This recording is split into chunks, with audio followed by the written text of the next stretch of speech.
আসসালামু আলাইকুম everyone, welcome back in ফেসলি রুটস কিচেন। আজকে আমি আপনাদেরকে তৈরি করে দেখাব ভেলপুরি। যারা এই সময়তে স্ট্রিট ফুডগুলো অনেক বেশি মিস করছেন তারা কিন্তু এই রেসিপিটা ফলো করতে পারেন। তো চলুন দেখে নেওয়া যাক কিভাবে তৈরি করতে হয়। প্রথমে আমি একটি ডো তৈরি করে নেব। এর জন্য মিক্সিং বোলের মধ্যে আমি মেজারমেন্ট কাপের 1.5 কাপ পরিমাণ ময়দা নিয়ে নিয়েছি। এখন এর মধ্যে আমি দিয়ে দিচ্ছি 1/2 কাপ পরিমাণ সুজি। আর এখানে আমি কাঁচা সবজি ব্যবহার করেছি। এটা কোনো ভাজা সুজি না, আর মোটা দানা বা চিকেন দানা যে কোনো দানা সুজি কিন্তু এখানে ব্যবহার করতে পারবেন। ফুচকা অথবা ভেলপুরির যে পুরোটা থাকে সে পুরোটা কিন্তু বেশ মোটা থাকে, খাস্তা থাকে, অনেক বেশি ক্রিস্পি থাকে। আর সেই মোটা ভাবটা আনার জন্য কিন্তু এখানে ময়দার সাথে সুযোগটা ব্যবহার করা হয়েছে। আপনারা যদি সুজি ছাড়া শুধুমাত্র ময়দা দিয়ে তৈরি করেন সেক্ষেত্রে কিন্তু ওই খাসা ভাবটা আসবে না, একটু পাতলা হবে পুরির খোলসটা। এর মধ্যে 1/2 চা চামচ পরিমাণ লবণ আর দিচ্ছি 2 টেবিল চামচ পরিমাণ তেল। এবার এই সব কিছু হাত দিয়ে একত্রে মিশিয়ে নেব। এই রেসিপিতে আপনারা চাইলে ময়দার পরিবর্তে আটা ব্যবহার করতে পারবেন। সবকিছু ভালোভাবে মিশিয়ে নেওয়ার পরে এখন নরমাল তাপমাত্রার অল্প অল্প করে পানি এক করে ডো মেখে নিতে হবে। পানি গরম ও ঠান্ডা না, এটা নরমাল তাপমাত্রার পানি। আর এখানে টাইট ডো বা খামিরের মেখে নিতে হবে, তাই পানিটা অল্প অল্প করে দেবেন যাতে করে ওটা কোনোভাবেই নরম না হয়ে যায়। আপনার যদি ভেলপুরি পুরোটা পারফেক্ট করতে চান সেক্ষেত্রে কিন্তু প্রথম থেকে শুরু করতে হবে ডোটা দিয়ে। ডোটা এরকম শক্ত করে মেখে নিতে হবে, নরম করে মেখে নেওয়া যাবে না। দেখতেই পাচ্ছেন ওটা অনেকটা টাইট করে মথে নিয়েছি। এবার এই ওটাকে পরিষ্কার শুকনো কাপড় দিয়ে ভালোভাবে ঢেকে নিচ্ছি এবং এই ওটাকে আমি আধ ঘন্টার জন্য ফিট হওয়ার জন্য এভাবেই রেখে দিব। এতে করে ডোটা আরও কিছুটা সফট হয়ে যাবে। তথ্যটা সফট হতে থাকে এই ফাঁকে আমি অন্য কাজগুলো করে নিচ্ছি। এখন আমি ভেলপুরির জন্য মশলা রেডি করে নেব। এর জন্য ফ্রাই প্যানের মধ্যে আমি নিয়েছি 1 টেবিল চামচ পরিমাণ ধনিয়া, এটা আস্ত কাঁচা ধনিয়া। আর নিয়েছি এখানে আমি 3 ছোট সাইজের এলাচের সাইজটা বড় হলে 2টা ব্যবহার করবেন। নিয়েছি 3 শুকনা মরিচ, ছোট 1 টুকরো দারচিনি নিয়েছি। এখানে আমি নিয়েছি 1 চা চামচ পরিমাণ আস্ত জিরা ও কাঁচা জিরা। আর নিয়েছি এখানে আমি ছোট্ট 1 টুকরো জয়ের টুকরো, বড় হলে অর্ধেকটা নেবেন। আর নিয়েছি এখানে মাঝারি সাইজের 1 জয়ের ফলে 5 ভাগের 1 ভাগ, মানে খুবই অল্প পরিমাণে দুধ ও মশলা ব্যবহার করতে হবে। বেশি ব্যবহার করলে কিন্তু আবার দিতে হয়ে যাবে। এখন এই মশলাগুলোকে লো আছে বেশ কিছুক্ষণ অনবরত নেড়ে চেড়ে একটু টেলে নিতে হবে। আর এই কাজটা অবশ্যই ভালো আছে করবেন, তা না হলে কিন্তু সঙ্গে সঙ্গে এই মশলাগুলো পুড়ে যাবে। বেশ কিছুক্ষণ এগুলোকে ভেজে নেওয়ার পরে আমি চুলা থেকে নামিয়ে নিচ্ছি, কারণ এগুলো টেলে নেওয়া হয়ে গিয়েছে। এবার বাটিতে সরাসরি ঢেলে নিচ্ছি। এখন এই মশলাগুলোকে সম্পূর্ণভাবে ঠান্ডা করে তারপরে আমি ব্লেন্ডারে ব্লেন্ড করে, আপনারা চাইলে পাঠাও করে নিতে পারবেন। এই তো মশলা গুঁড়া করে নিয়েছি। আর মশলাটা এরকম একটু আধটু না থাকলেও কোনো সমস্যা নেই। এখন মশলাটাকে সাইডে রেখে দিচ্ছি। এবার আমি ভেলপুরির জন্য টকটা তৈরি করে নেব। এখানে আমি 1/4 কাপ পরিমাণ তেঁতুল নিয়েছি। এখন এর মধ্যে আমি দিয়ে দিচ্ছি 1 কাপ পরিমাণ গরম পানি। পানিটা একেবারে ফুটন্ত গরম না দিলেও হবে। একটুখানি গরম পানি দিয়ে যদি তেঁতুলটা ভিজে নিয়ে যায় তাহলে কিন্তু তেঁতুল থেকে খুব দ্রুত কাজটা বের করে নিয়ে যায়। তো 1 মিনিট এভাবে ভিজিয়ে রাখব তেঁতুলটা। 1 মিনিটের মতো তেঁতুল ভিজিয়ে রাখার পর এবার হাত দিয়ে ভালোভাবে কচলে নিলেই কিন্তু তেঁতুল থেকে তেঁতুলের যে কার বা তেঁতুলের মার যেটাকে বলে সেটা খুব ইজিলি বের হয়ে আসবে এবং গরম পানি দিয়ে ভিজিয়ে রাখার কারণে খুব দ্রুত এটা বের করে নিয়ে যাবে। এবার হাত দিয়ে চেপে এক্সট্রা যে আঁশগুলো আছে সেগুলোকে ফেলে দিচ্ছি। এভাবে অতিরিক্ত 2 এবং মাছগুলোতে তুলে ফেলে দিতে হবে।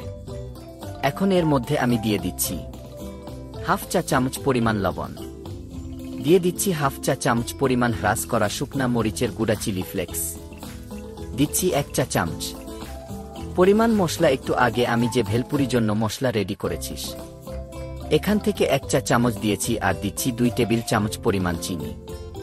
এখানে সব উপকরণই আপনারা আপনাদের টেস্ট অনুযায়ী বাড়িয়ে কমিয়ে নিতে পারবেন।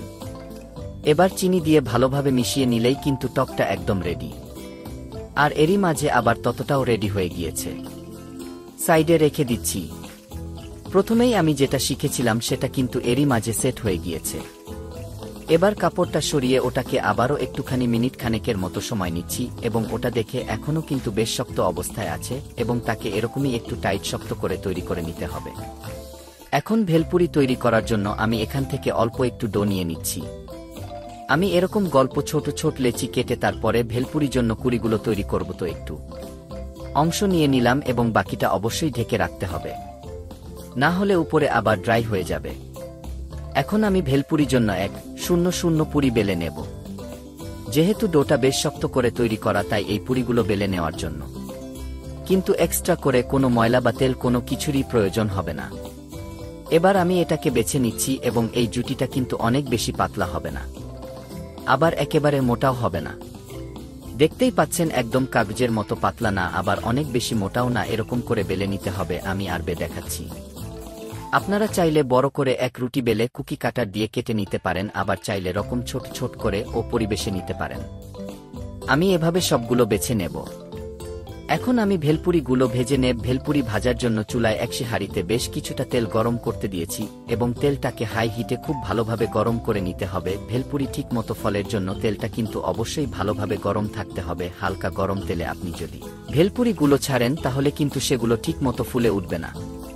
তেলটাকে প্রথমে খুব ভালোভাবে গরম করে নেবেন, তারপর চুলার আঁচটাকে সঙ্গে সঙ্গে গরম করেন, এরপরে কমিয়ে দিতে হবে। চুলার আঁচটা মিডিয়াগুলোতে করে ভেলপুরিগুলো এক এক করে ছাড়তে থাকেন এবং এগুলো অটোমেটিকলি দেখবেন তেলের উপরে ফুলে ভেসে উঠেছে। আলাদা করে কোনো কিছুই করতে হবে না, শুধুমাত্র খেয়াল রাখবেন যে তেলটা যেন ভালোভাবে করা থাকে।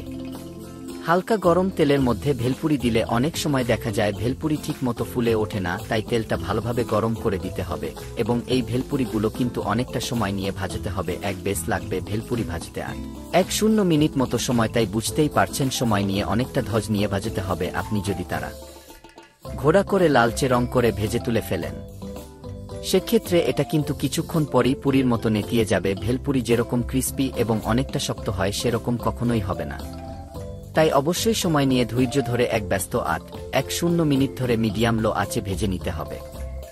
যখন এরকম সাইড সুন্দর লালচে রং চলে আসবে এবং অনেকটা সময় ধরে ভাজা হবে, ওই পর্যায়ে এগুলোকে তেল থেকে তুলে নিতে হবে। তো আমার এই ব্যাচ ভাজা হয়ে গিয়েছে, তেল থেকে তুলে নিচ্ছি। আর এরই মাঝে আবার সবগুলো ভেলপুরি ভেজে নেওয়া হয়ে গিয়েছে। আমার ঠিক এতগুলো ভেলপুরি হয়েছে, তো আপনারা চাইলে কিন্তু এগুলোকে সংরক্ষণ করে রাখতে পারবেন। এয়ারটাইট বক্সে ভরে প্রায় 1 মাস মতো সংরক্ষণ করে রাখতে পারবেন এই ভেলপুরিগুলোকে। তবে অবশ্যই মেক্সিকোর হয়ে নেবেন, কোনোভাবেই যেন বাতাস না ঢুকতে পারে। এখন আমি আপনাদেরকে ভেলপুরি ভেঙে দেখাচ্ছি এবং আপনারা হয়তো বা ভাঙাটা দেখেই বুঝতে পারছেন যে এটা কতটা ক্রিস্পি এবং সস্তা হয়েছে। আর এটা শুধুমাত্র সময় নিয়ে ভাজার জন্য হয়েছে। এখন আমি ভেলপুরির পরোটা রেডি করে নেব। ভেলপুরিতে আমরা সবাই জানি যে ডাভিড আলাবা চট্টির ডালটা সেটা দিয়ে ডালের পুর তৈরি করে ব্যবহার করা হয়। তো এখানে আমি 1.5 কাপ পরিমাণ ডাল ভিজিয়ে রেখেছিলাম সারা রাতের জন্য এবং এটা ভেজার পরে কিন্তু পরিমাণে অনেকটা বেড়ে যায়।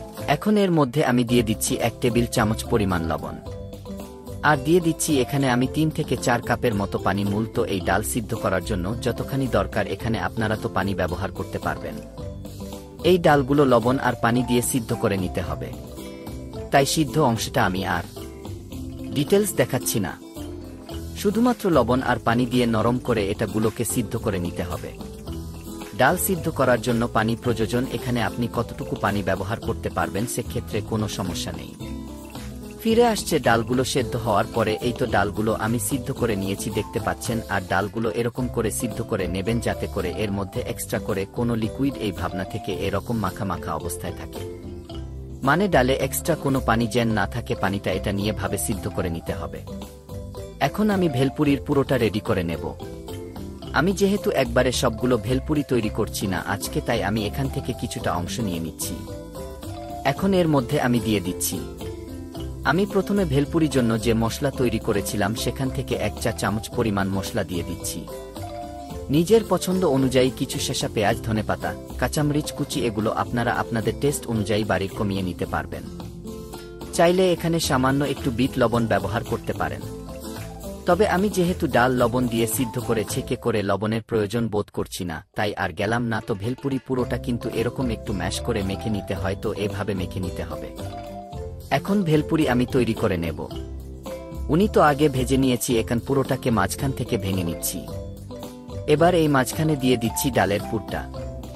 এখন এর উপরে নিজের টেস্ট অনুযায়ী শেষা কুচি, টমেটো কুচি, পেঁয়াজ কুচি, ধনিয়া পাতা কুচি, কাঁচামরিচ কুচি এগুলো দিয়ে নিতে হবে। সাথে দিতে হবে একটুখানি মশলা এবং প্রথমে আমরা যে তেঁতুলের টক রেডি করে রেখেছিলাম সেটা আসলে এগুলো সবই নিজের টেস্ট অনুযায়ী বেছে নিতে হবে। আর এভাবেই এখন আমি বাকি ভেলপুরিগুলো তৈরি করে নেব।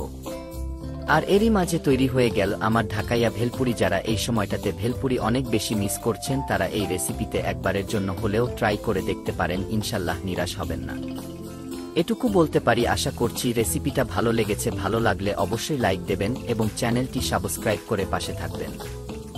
Enjoy the most authentic Dhakaya Bhelpuri and let me know how is your Bhelpuri turns out. Happy cooking!